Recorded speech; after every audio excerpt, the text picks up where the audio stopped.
A very good afternoon to all of you. My name is Avinash Khana and I am the moderator for today's session. It gives me an intense pleasure to welcome you all to NHRDN Webinar on the theme, A Journey from Fluidity of Assumption to Action with Convictions Concern in Management of Self. This webinar is divided into two parts. Over to you.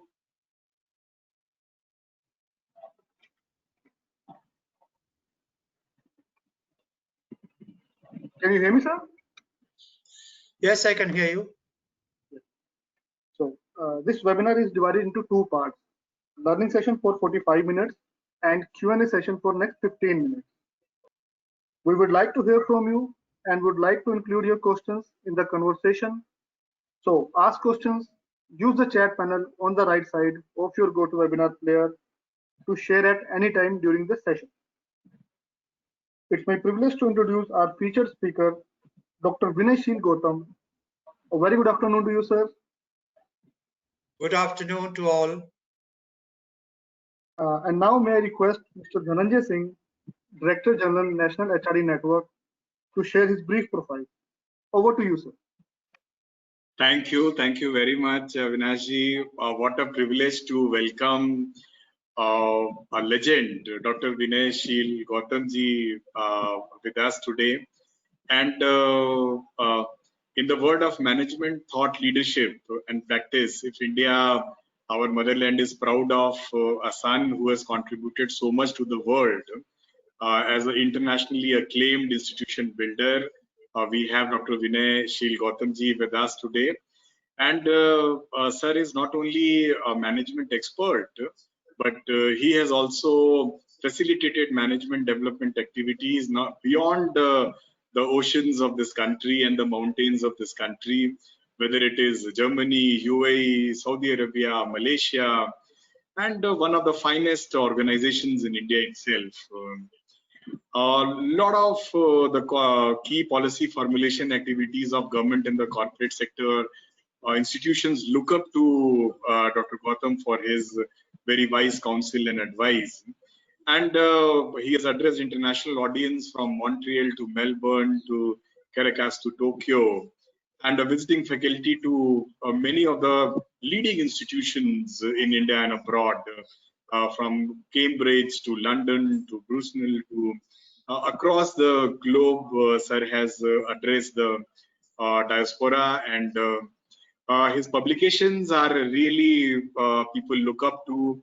I'm not sure how many of you, he's a regular, he writes columns for the newspapers.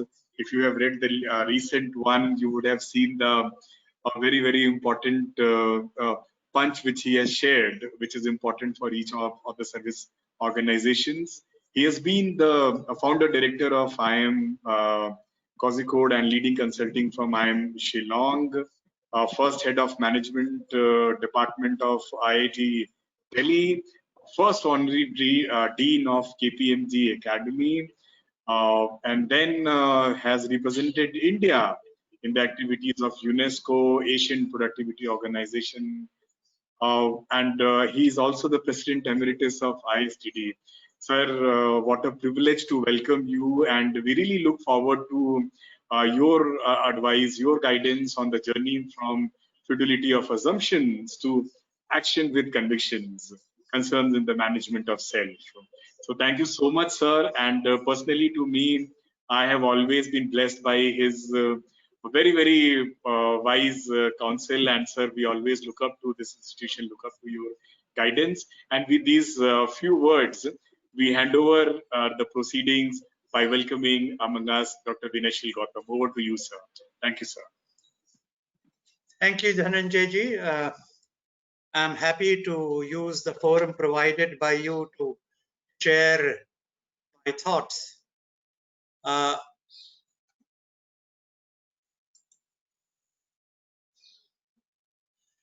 It is important to realize that the kind of opening remarks which Dhananjay ji has made speaks volumes of the sort of person he is, because I remember while addressing the Cambridge Students' Union once, in the question answer session, one of the students asked me, why is it that when an Indian travels from India, they say that he has gone overseas, because India is not an island. If they go abroad from United Kingdom, it's an island, therefore they talk of going overseas. But why an Indian should be referred to as going overseas when he leaves India? And if you noticed, Dhananjay ji talked of the shores of India and the mountains of India. That's the kind of thorough person he is. I'm happy to use his good offices and that of NHRDN to share some of my thoughts on a topic which is fundamental to all our lives.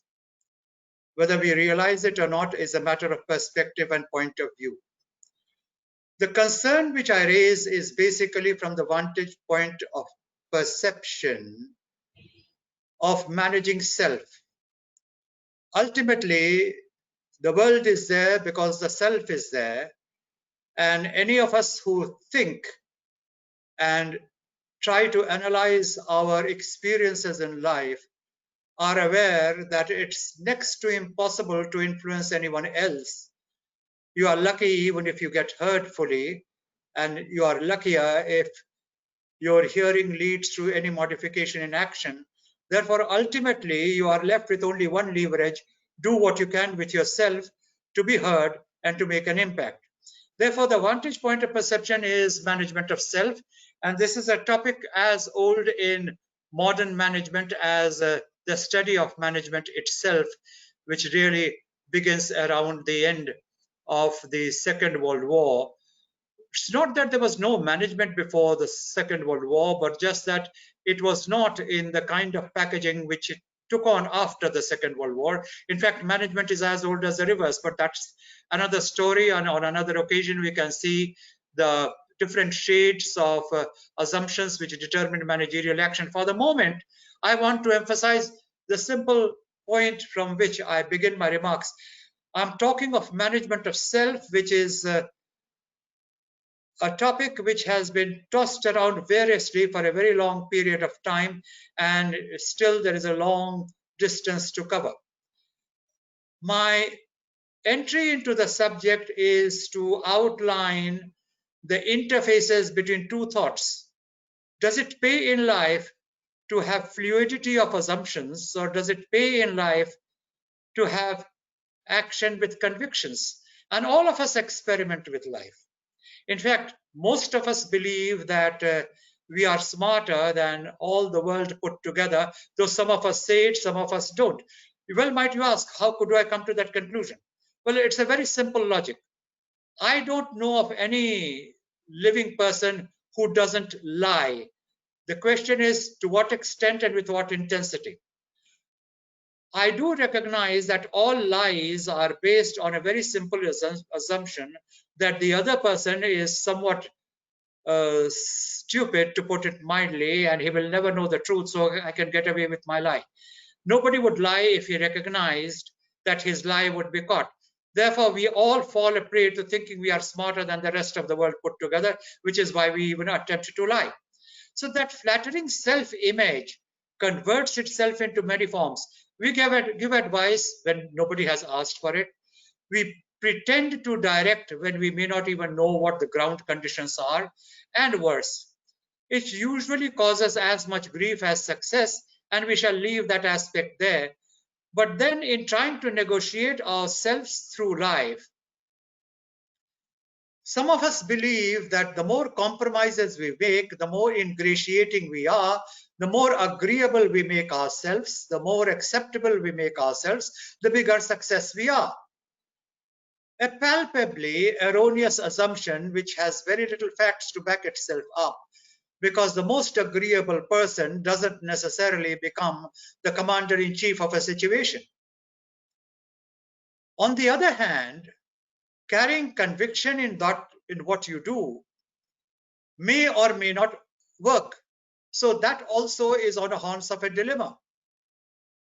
You will find that conviction is one of those qualities which everyone praises, but many people have reservations about, because if you find a person who acts with conviction, he's usually given the advice, don't be so rigid.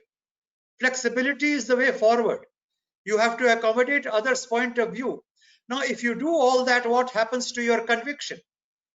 And then if the answer is some you accommodate, some you reject, then where do you draw the line?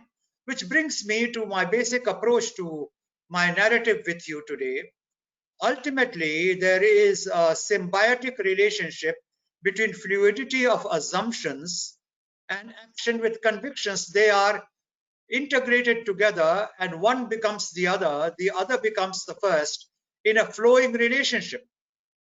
It is not as if you need to act with iron convictions in all situations. It is not as if you have to act with fluidity of assumptions so that nobody knows where you stand from moment to moment. But at times, fluid assumptions do get converted into action with convictions, and at times action with convictions can get mellowed into fluidity of assumptions. Therefore, this flow between the two basic building blocks of my remarks has to be first takeaway to what I want to share with you, because I want to save sufficient time for tossing the ideas around to enable queries, observations, questions and answer, essentially because I believe that I do not have the ultimate truth. But yes, if you have spent 50 years in the profession and moved from the academia to the corporate world, to the consulting world, to the NGO, worked for the government, worked outside the government in various capacities, then you obviously have a point of view, and you cannot say that I have learned nothing, I understand nothing, and I have nothing to say, especially a person of my background who makes a living out of research, interaction, publication, feedback, and above all, dear friends who make sure I stay a thinking person and make sure I am a responsive person to what they share with me.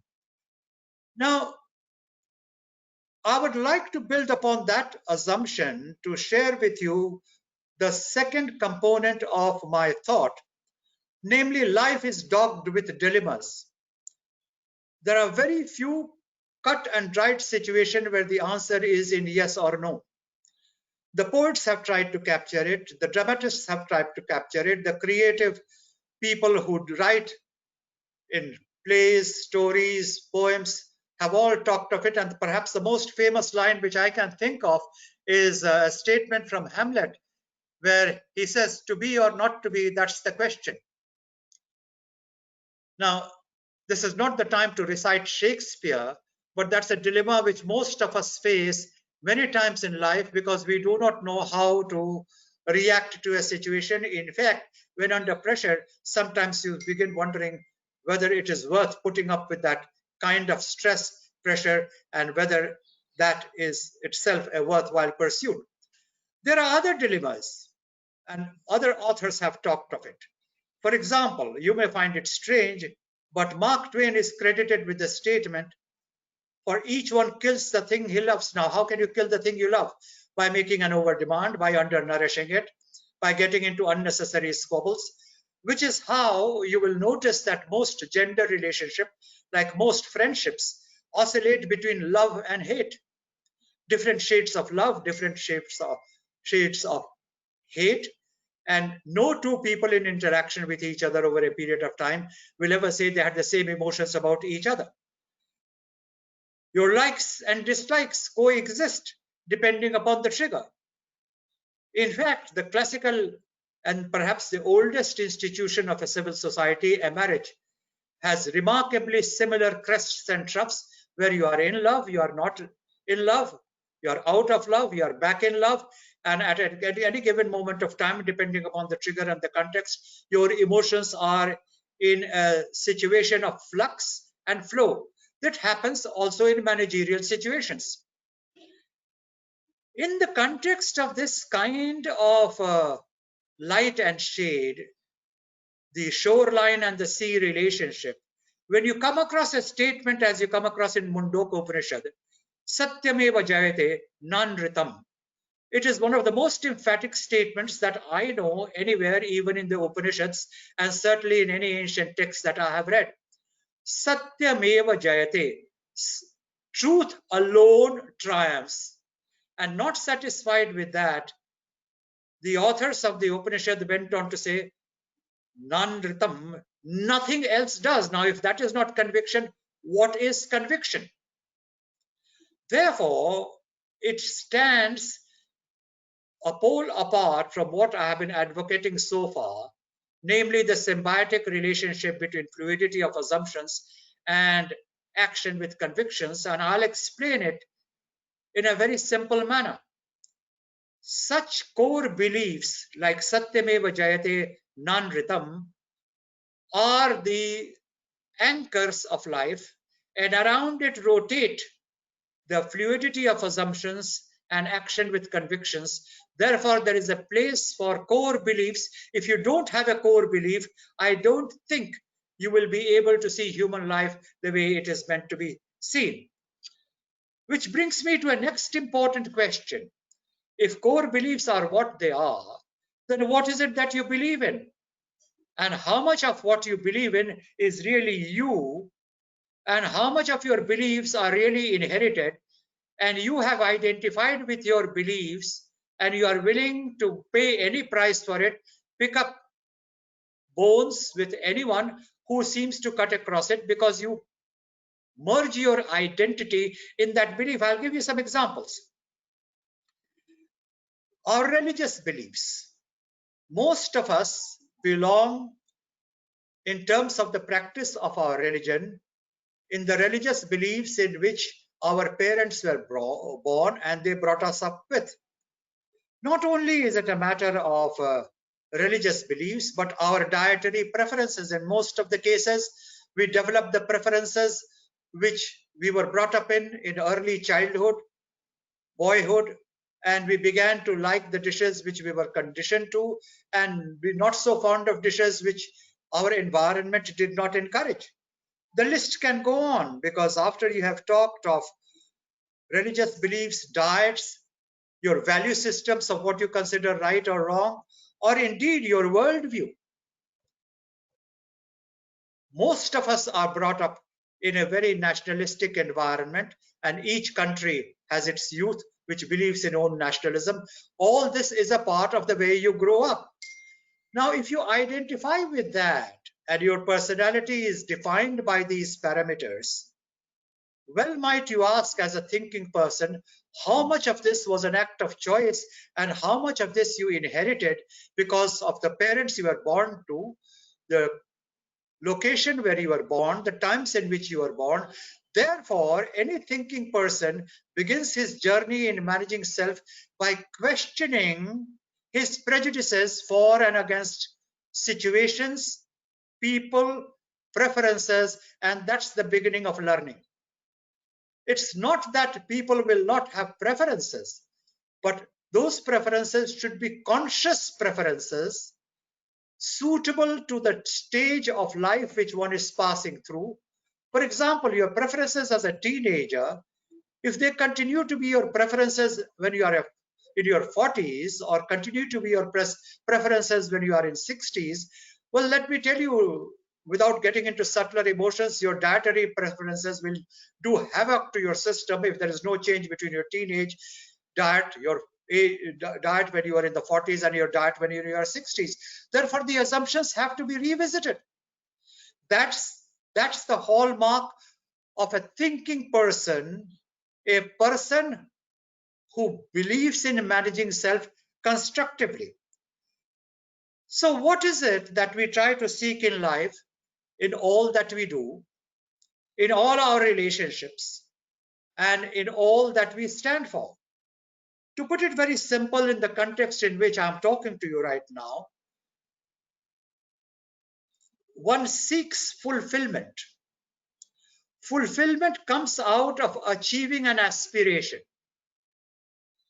When your aspirations are achieved, you feel fulfilled, and then you gather energy in managing yourself.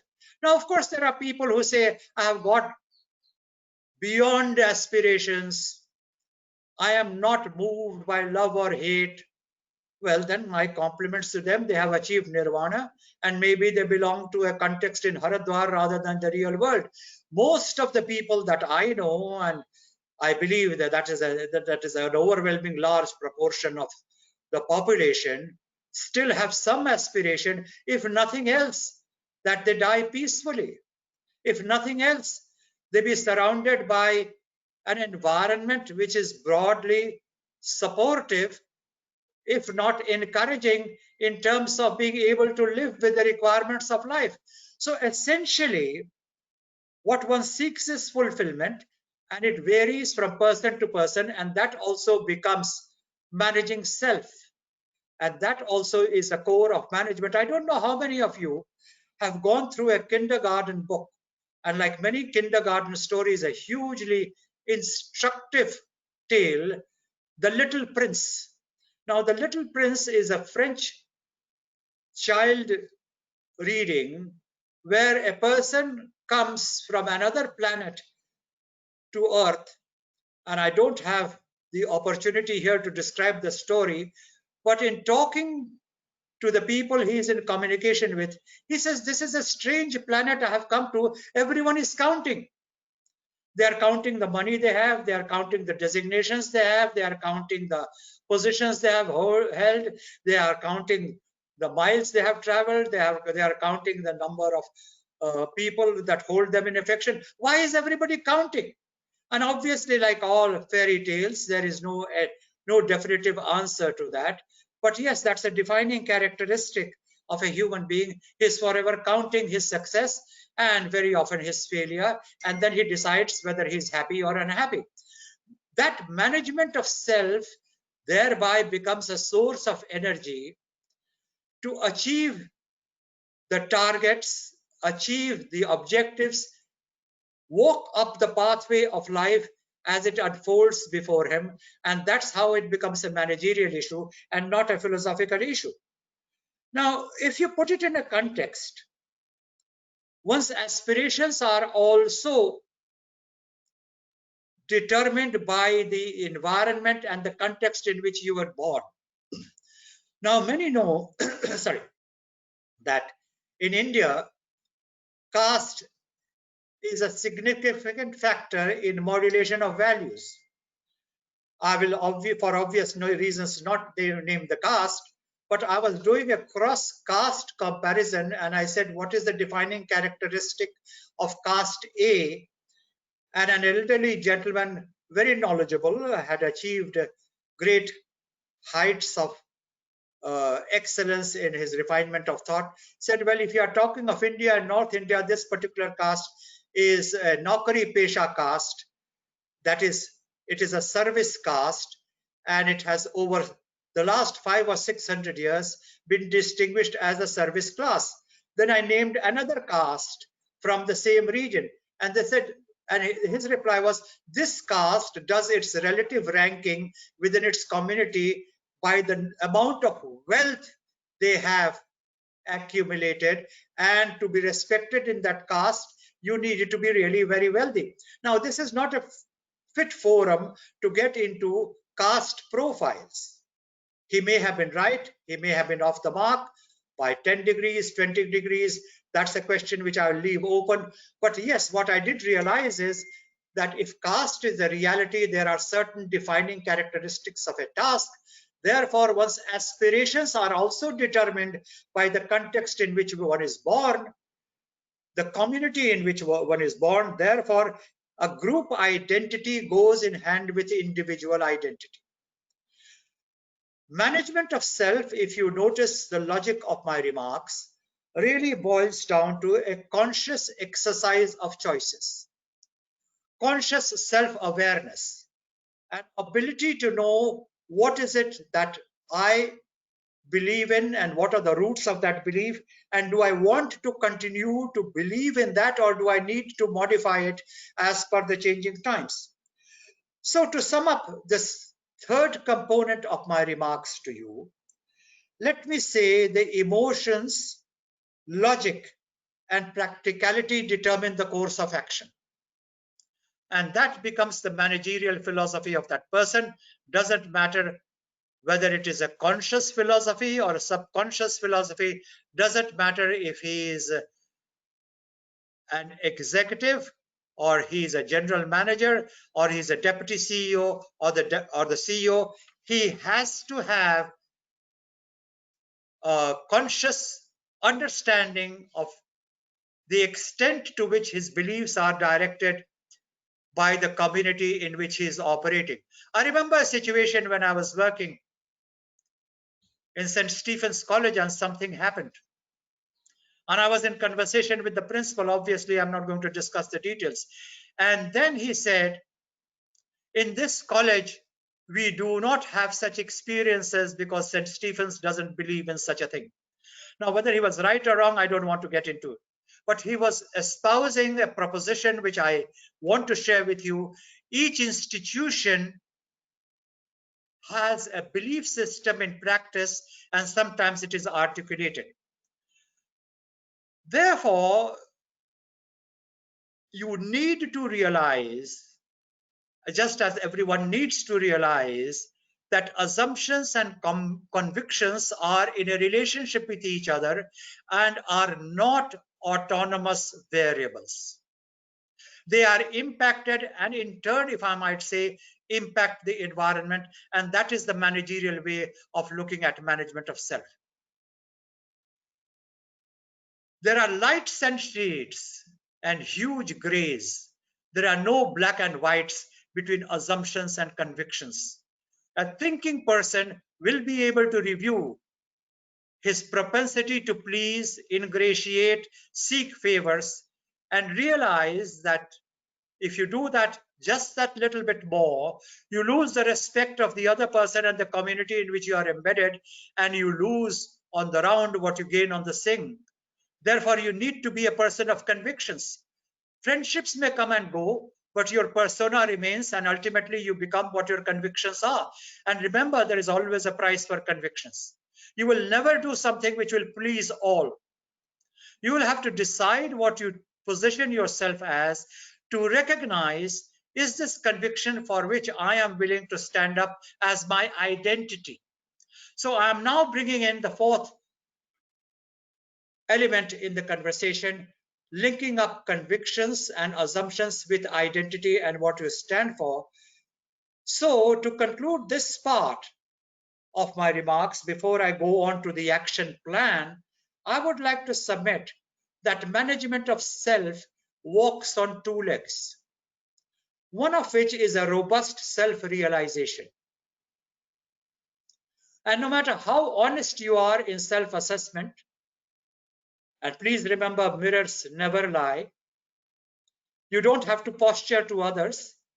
Just see yourself the way you are, and you will realize what the blemishes are and where you are really a handsome personality. And the other is a sound reality perception, because you are not an autonomous variable. You exist in a context, you exist in a reality, you exist at a point of time, and if I might say so, your existence is also determined by geography. Look at it in a gross way. Your 24 hours are a geographical reality. This particular episode, from what little feedback I had with the people who registered for it, have had participants from Bahrain to Malaysia and from United Kingdom to Australia. And this point of time at their geography is different. And the interesting thing is, they took a conscious choice at least to register. I don't know what happened thereafter, but there were some people in touch with me, and it appeared to me an entire truth of what I was going to talk. Social reality determines perceptions, beginning with what time of the day you are at. To manage self, you must have authentic self-realization, because you can deceive yourself. See yourself in a concave mirror rather than a plain mirror, and you know a concave mirror distorts the image. Don't take a concave reflection as your real self. Similarly, sound reality perception is important to make yourself effective. And till date, I haven't met anyone, and I have met many of people who claim to be half on the way to nirvana, and they have risen above aspirations, and they have risen above likes and dislikes, but I have never heard anyone to say he doesn't have a perception. So the perception itself determines the understanding of the reality. And if you want to be effective as a person and as a working executive, no matter what is your chosen walk of life, your perception must be robust. So what is the action plan I would recommend to you? Putting it very simply, I have no one method to give. I am not a practitioner who writes prescriptions at the back of an envelope and helps people to walk towards nirvana. As you can clearly make out, I firmly believe that life itself is a chain of personal choices. When you exercise those personal choices, you should exercise them in a responsible manner and face the consequences like an adult. I feel very, very amused at people who do things as an act of conscious choice and then end up by saying, "Ab ho gaya to kya kare?" What do I do when it happened? No, nothing happens. You consciously permitted it to happen, and in fact were an active contributor to it. I also need to emphasize that no matter what you do, there is a price to be placed for it. The question is, what is the price you are willing to pay? If you think you are going to go through life with fluid assumptions, even that will not be free, because people will see that you are not a person of convictions. On the other hand, if you act with excessive convictions, overlooking all feedback, then there is a backlash on that too. So ultimately, how do you walk through it? You decide what is the price you are willing to pay and pay it like an adult. Do not make excuses or justifications. Conscious acceptance of responsibility of your decisions and your choices is the first major step towards active self-realization, because that which you have done you cannot undo, but where you are, you can always exercise your choices de novo. It is another matter that life very often doesn't give those choices. Once the choices have been exercised, several of them, you have to live through. So my second submission on the action plan is, no matter what you do, there are prices to be paid, because there are certain main drivers of human action. Wherever there are resources, people like to have the monopoly of it, and if not the monopoly, the first access to it, and if not the first access to it, at least a decent slice of those resources. And this is the beginning of a lot of politics. And I use that word without adding a value to it, because politics is defined as the struggle for the control of decision-making systems. In other words, resources. Nowhere is politics defined as being a dirty word. No, politics is a process issue. And people get into politics because they want a share of their resources. They want a share of the patronizations. They want a share of their eminence. Otherwise, there would be no politics at all.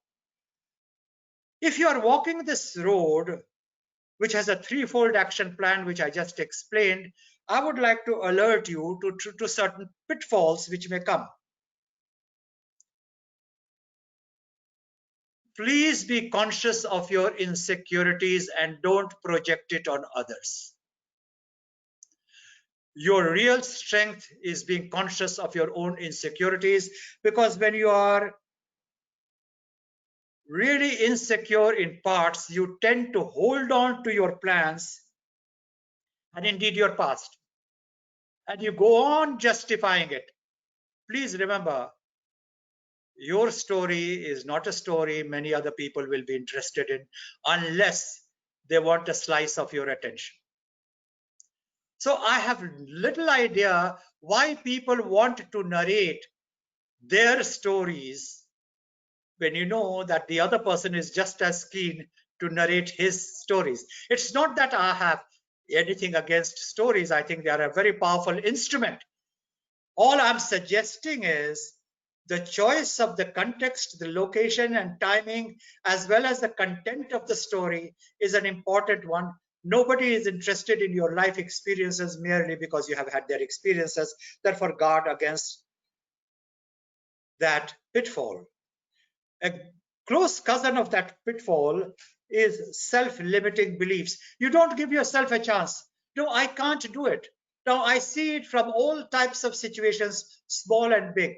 I've seen adults afraid to learn swimming because they believe the moment they go in deep water, they will meet with disaster. It's no good telling them that life buoy is there, a coach is there, they are accompanied by somebody who's swimming. That ingrained belief that I'm going to meet with disaster if I go into the deep side is what is a good example, which I think self-limiting beliefs. Don't look for constant validation. If you believe in something, be willing to be told you are wrong, but be open to re-examining it.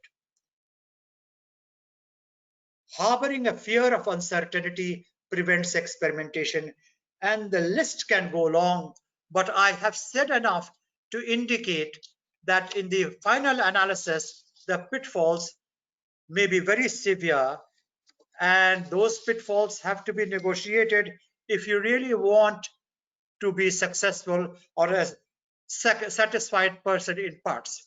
I would like to conclude with two further components of my remarks. What is the way forward?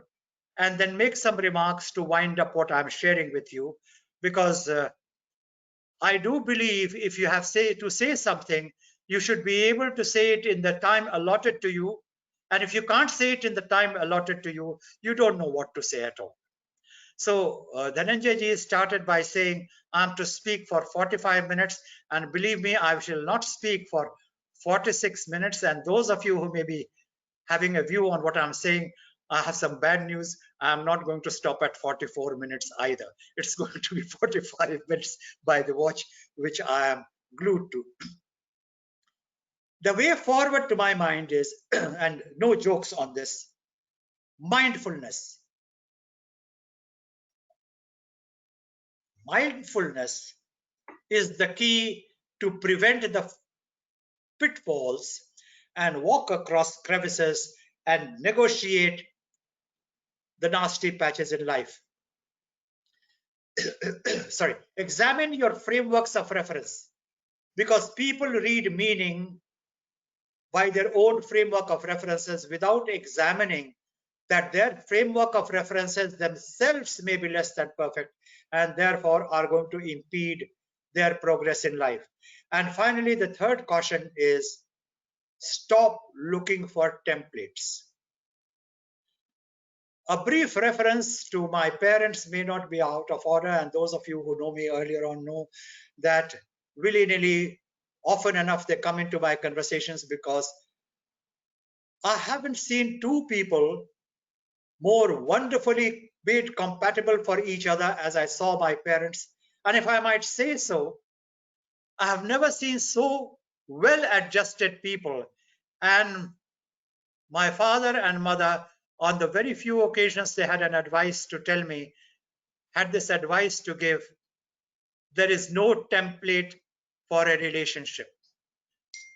They said, don't try to read a relationship into some relationship which you may have observed or admired or known before, be it friendship, be it marriage, be it work relationship, be it superior subordinate relationship. And they gave me a very important message, and I would like to acknowledge it to them.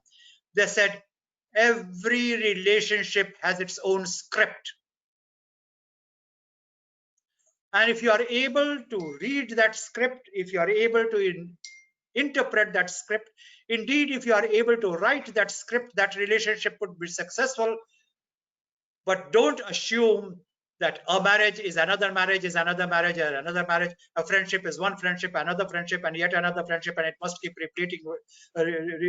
replicating itself. One boss is another boss is another boss. One friendship is one friendship, another friendship and another friendship is the same. No, each one is a different template. So this is the way forward. I would like to conclude by saying it's fashionable in this day and age, especially in the context of Bharat, often referred to as India globally. We are entering in a major way, sometimes smooth, sometimes not so smooth, of digitalization. I have no time to discuss digitalization as a part of management of self, but let me share with you a concluding thought. Enterprise, any enterprise, no matter how digitalized, it cannot outperform its human architecture. Any enterprise, no matter how digitalized, cannot outperform its human architecture. And I would be willing to toss this around with anyone, any day, any time, not in a minuscule form, in a nano form, but as an approach to digitalization, which I personally consider a useful way forward, because I think we are entering a hybrid era where machine acclimatization, data analytics will have to go hand in hand with human factor, and this will apply to management of self. Therefore, constant augmentation of skills is necessary, both for convictions and assumptions, because your assumptions will touch technology, your assumptions will not only dealing with software elements, your conviction will help the organization move, or organization will slow down, therefore apply it to both. There are pangs of growth. There is no growth without a feeling of discomfort. Your habits have to change, your thoughts have to change, your frameworks have to be changed. Be clear in your core, which is what I talked of right in the beginning when I was talking of core belief. Core belief is those essentials, 3 or 4 elements, if even that, which define your persona. But be open to evolving reality. One need not be visited by devastating experience, say like a pandemic, to realize that the best defense of human health is not medicine, but its natural immunity. But if you notice the last 6 or 7 months, immunity has become a fashionable word, not at all comparable to the kind of place it occupied, say, last year or the year before. Do you have to meet difficult times to realize a fundamental truth in life? That is how fundamental immunity is to keeping good health. So be proactive in experiences, learn to experience from what you see of others. By applied imagination, keep growing, because active listening is a very important attribute. Don't be so impatient to be heard, be more looking forward to hearing, because in the ultimate analysis, after I have shared with you my limited insights into fluidity of assumptions and the action with convictions, if there is one thought I can tell you, it is a straight borrowing from Upanishad, where the teacher was asked to explain what is the form of God, and the teacher said, you define what you think is God. So he decided by saying the various characteristics of God, and the teacher kept saying neti, na iti, it is not this, it is not this, it is not this. So the student got exasperated and he said, but Guruji, if it is not this, it is not this, it is not this, then what is it? And the Guru turned around and said, that is a realization, and realization is a flow.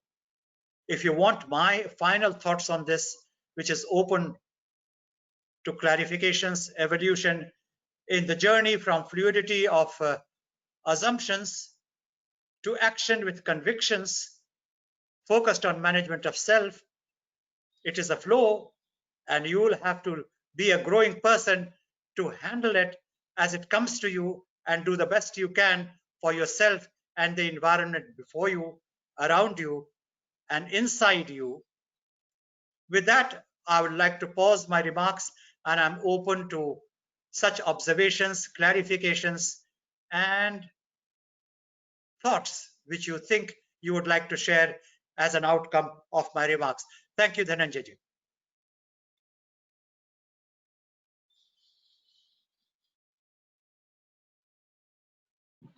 Sir, I don't have words to say about this session, and words will fail me actually to say anything about this session. And there are some questions on behalf of the audience I would like to ask you, please, sir, with the permission.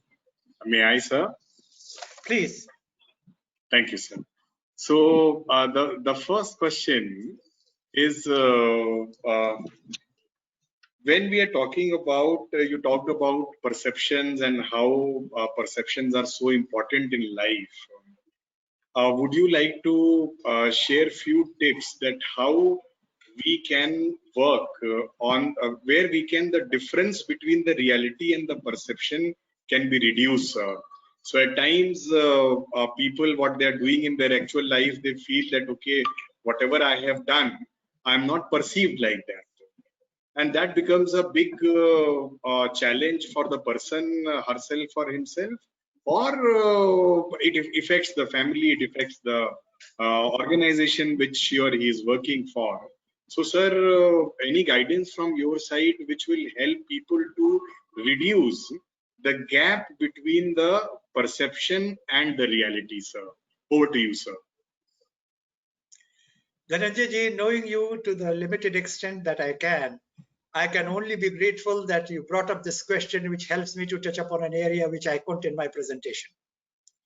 If you ask me the determining feature of human existence, and mind you, I'm not born yesterday and I have some years to draw upon. I have not yet met a living human being,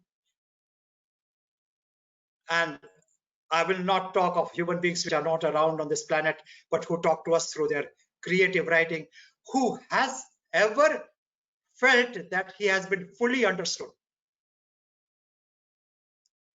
To be a human being is to carry a feeling that I am not understood fully. In fact, in my counseling sessions, and for those of you who may not know, there are several of my client organizations in this group, so they are aware. When I consult for an organization, I hold a rain check. I'm available for personal consultation for individuals who wish to see me by appointment, and it's not booked on the payment system. And the agreement with the organization is they will never discuss with me or want to know what we discussed. So a lot of personal issues are raised and a lot of personal dilemmas are sorted out. That's another story. The only reason why I raise it is when you have these sessions, several of them talk of the disastrous emotional life they have led. And they want answers on how to alleviate that pain. And one thing which is almost universally common, they all felt away that the other person walked away because they were not understood fully by that person. So they attribute the disaster in the relationship to inadequate understanding. Therefore, my first conclusion is it is human to believe that you are not understood fully, therefore the gap in perception and what you are. My second answer to that is, if we were not so keen to be heard and a little more patient to hear, which I spun in towards the end of my observation, active listening, believe me, the other person is also as well-intentioned as you are. Only his assumptions may not be the same as yours, which is where disagreement takes place. He will help you to understand where you are not coming across to him the way you think you should, because he will tell you, is this what you mean? And then you can tell him, no, that is not what I meant. So a little bit of patience can mitigate that misunderstanding. But I must say the bad news is, if you want to eliminate misunderstanding fully, I don't think that's an achievable objective in the limitations of my experience. There will be some misunderstanding. You have to be patient with it. Thank you, sir. So I'll move to the next question, sir. you talked about life is a chain of personal choices. And on this subject, when we believe and leaders like you say that life is a chain of personal choices, then those personal choices are impacted by the surrounding in which we live. How a person who works for a corporate organization and the person is not someone who lives, as you said, in a Haridwar or a Rishikesh, how to balance the life when they have to really balance their personal life, their professional life, and then they have to match both of them. And when there are questions which are morally maybe on the two edges of the real life, so how to balance all other three things, sir? So where things are gray, where things are so practical as our life, and where things are so, I would say, invisible, which are the ambitions of the people, how to match the ambitions, the reality, and the gray which exists between the two, sir. Over to you, sir. Well, the easiest way through this very complex question would be giving you a quote from my remarks. No matter what you do has a price tag to it. So choose your price tag, that's your choice. But also let me tell you, that is a clever trick to evade the question. And my fellow consultants tell us that if there were more people like you in the profession of consulting, the profession of consulting would be over, because you display all the tricks publicly. My own feeling is I don't display any tricks. I have no tricks. I just talk with conviction. Having said that, let me get back to the question which you asked. I said the template answer is no matter what you choose, there is a price to it. Be prepared to pay the price, and that's the end. The real answer is you have to take a choice. When I said it's a personal choice, you notice that there is a very important qualifying word which is missing. I did not say it's an absolute personal choice. Personal choice is in a context. By the time one reaches my point of time in life, there is very little concealment or camouflage that is possible. There are people who follow my careers. There are people who follow, I remember I use the plural, who follow my writing, who follow my speak.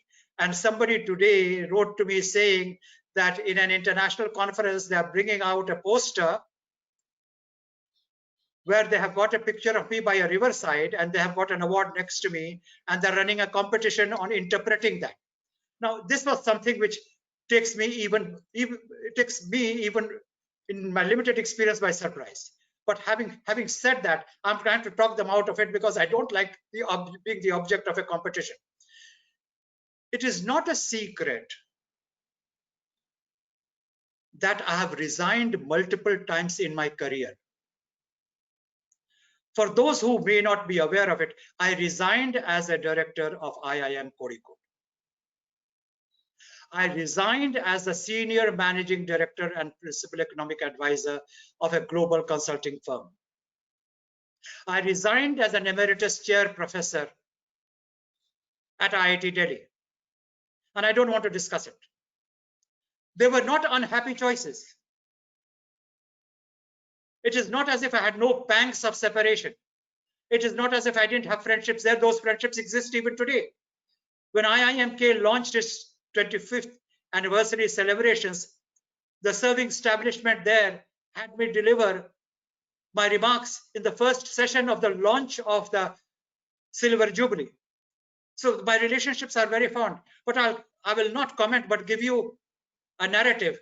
The serving director of IIT Delhi, when I went to him as emeritus chair professor to say we were on first name terms, I said, look, I'm thinking of resigning. And he said, बहुत अच्छा idea है, resign कर दीजिए. And then he looked at me and he said, Sir, and interestingly, he was the director, but he used to refer to me as sir. He said, sir, are you surprised at my saying it? I said, no, nothing about you would surprise me, just as nothing about me will surprise you. But someday in my life, I will quote you, and that day has come when I'm quoting him. He said, IIT is a great institution. You have worked very hard for it. IIT has contributed to its growth, to your growth. You have gone to the extent of writing the growth story of IIT in its golden jubilee by writing the volume IITD, a longitudinal perspective, and donating of all the things, the copyright and the royalty to the institute. There is nothing more IIT will give to you, and there is nothing more you will give to IIT. There are other good places too. You should be able to bless them and help them. So what an unusual point of view in accepting a resignation. So resignation was not always a disaster in my life. But yes, it was a conscious choice. Now, please let me hasten to add and draw in my horns. I am not projecting myself as an example. I was able to take many decisions in my life because, again, a reference which comes in very easy in my life, Harivansh Rai Bachchan, 4 खेमे 64 खूंटे, ये इनकी आत्मकथा के हिस्सा का है। और एक और जगह उन्होंने लिखा है, कितनी नावों में कितनी बार, and I believe in acknowledging my debts. ये हम क्यों मान ले कि ये अनुभव मेरे जीवन का अंतिम अनुभव है, जिस दिन मेरे जीवन का अंतिम अनुभव होगा उस दिन मेरा जीना ही बंद हो जाएगा। अभी तो बहुत सारे मुकाम है जिसको पार करना है, और बहुत सारे ह्यूमन टाइपोलॉजीज है जिसको झेलना है, देखना है, समझना है, और उसके चलते शायद अगले जन्म का संस्कार सुधारना है। So ultimately, Dhananjay ji, it is a matter of your world view, which is why I refer to it. Your world view is very important. And if you can't distill your experience to a world view, everything becomes either miniaturized or blown beyond proportions, driven by emotion, peddled by lack of logic, and then the power game starts. Good luck to those who are in that game. I am not in that game. Thank you, sir. Thank you. We still have 3 minutes. We have more questions. In fact, someone has said that standing ovation to you, and see the kind of feeling which they have. And then there is another comment which says that thank you, Professor Gautam. As always, you are thought-provoking and forces us not to think but to question ourselves. You are great as always. So these are some comments which are there on the which have we received, sir. Sir, our last question, because I am conscious of the time. Sir, you talked about there is no template for relationship. Even you were talking about the sanskar which your parents have given you. You talked about that there is no template for relationship. Can you, sir, put more light to this thought, please? Because this is such a profound thought where we how to liberate ourselves from any template through which we see from our point of view the life, sir. Over to you, sir. Well, unfortunately, there will be numbered seconds to respond to that, but I will, after expressing my gratitude to the encouragement which I receive from my audiences now and whenever I write or whatever else I have as a forum, because that's what keeps me going, and I'm grateful for the generous thoughts. But to get back to the question which you asked, let me go back to the oldest institution of human existence, marriage. Please realize each marriage is a different contract. Of course, there are universal, legal, social definitions of what a marriage is. That's so obvious. That's what I would like to term in the context of this remark. Very simple. Action with convictions. There is a conviction in marriage. But after that, after the defining characteristics of a marriage are in place, how you relate as a man or a woman to each other varies from each couple to the other. Some like total sharing. Some keep even different bank accounts. Some run different kinds of relationships. And I don't want to elaborate upon this. But each marriage coasts along. Sometimes when it doesn't, then there is a separation. But the next experience need not necessarily be a flattering one, which is an illustration to say that each relationship has its own template, and you have to recognize the reality of life and let it take shape. If it doesn't suit you, then be willing to begin again. Kitni naamon mein kitni baar? And so life flows.